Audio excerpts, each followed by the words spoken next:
All right, for News Night this Thursday evening, I'm joined by Mr. Jackson Odong, a conflict resolution specialist and program manager at Refugee Law Project, to talk a bit more about guns for guarding vanilla.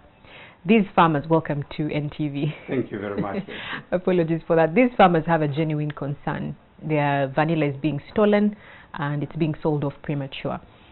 However, the solution to provide guns to, say, volunteers or civilians, I know there's going to be some training provided. What do you think are the implications of guns in their hands?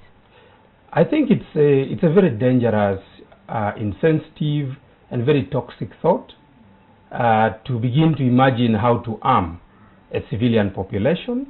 We all know the history of this country.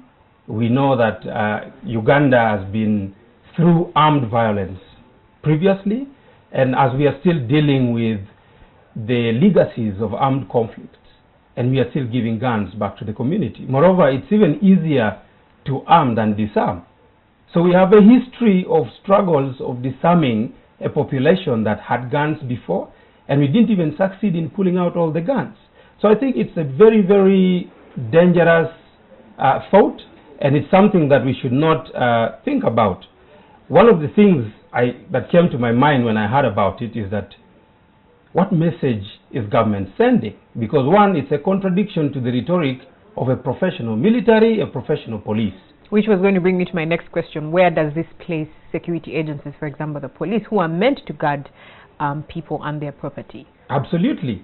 So for me, one of the questions that comes to the fore is our police sufficient enough to respond to crime? Is it just an approach to say that we are not enough on the ground? Is it that we do not have enough response from the military to back up the police, that you want to draw on a civilian population? So I think it's a very, very fluid situation now, and to think about it really makes people worried. Because number one, we are having very desperate communities. We should be asking ourselves, what is the cause and the driver of crime? And this is about theft.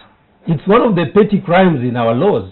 So which means that in the recent research we conducted in northern Uganda, theft was high. Why is theft high? It's an economic crime. It tells you that people are struggling to survive. So by the time people begin stealing crops, and we resort to respond to it by arming them, I mean, we should rather be arming them with more food supplies and equipment to farm or something like that. Mr. Odong, what then needs to be done? Do you think it's a policy issue or an implementation issue? I think it's not a policy issue. It's rather a question about implementation. It's rather a question about enforcement.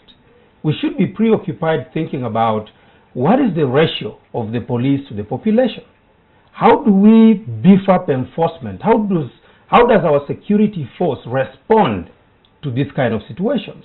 So I think the community, the locals can play a good role in informing security officials about what is happening at community level for them to decisively intervene.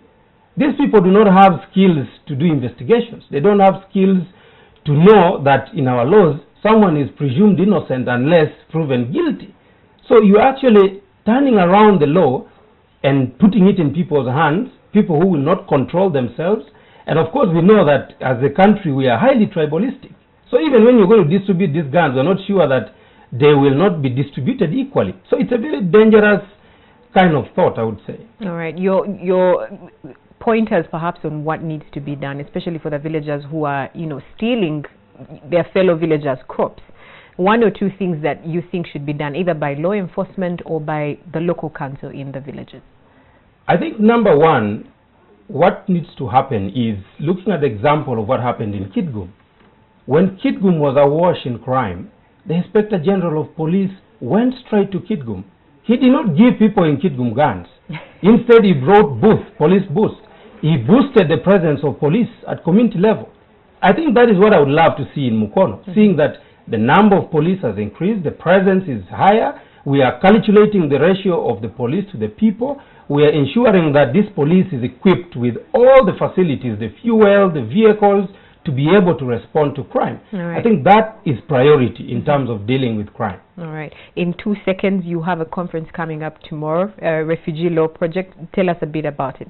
Well, we have a distinguished memorial lecture which we hold annually, and this time we are holding it in Parliament.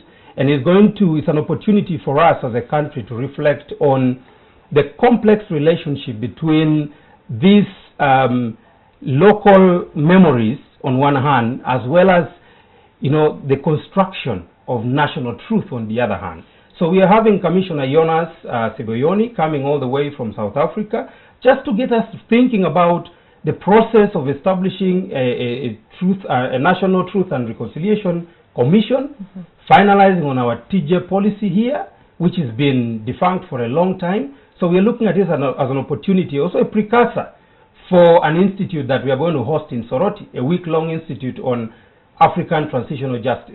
Thank you so much for taking time to speak to us, Mr. Odong, talking to us a bit about the gun and vanilla situation in Mukono. It's time for